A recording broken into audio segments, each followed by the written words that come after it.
En Égypte, il ne fait pas bon ne pas croire en Dieu.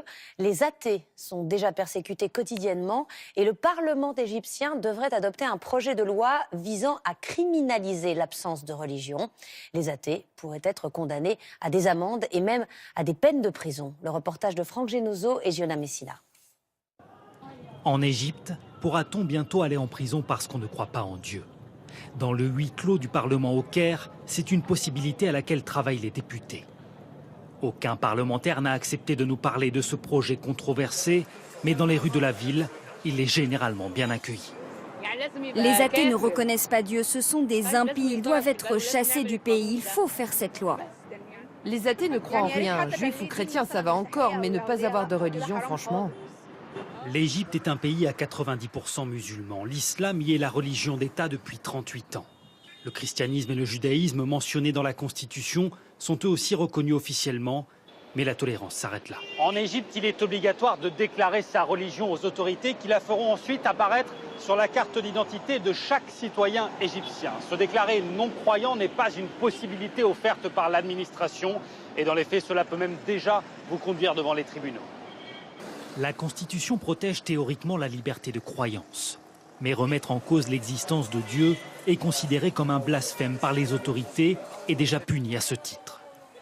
Dans le centre du Caire, cet établissement surnommé le Café des athées a été fermé par la police. Et beaucoup des non-croyants que nous avons contactés ont préféré se taire par crainte de représailles. Désolé, mais j'ai peur. Je ne donne pas mon numéro et je ne rencontre personne. Un homme a néanmoins accepté de nous rencontrer pour nous raconter les risques qu'il encourt au quotidien. Dans ma famille, personne ne veut en parler avec moi. C'est tabou. C'est considéré comme une déviance.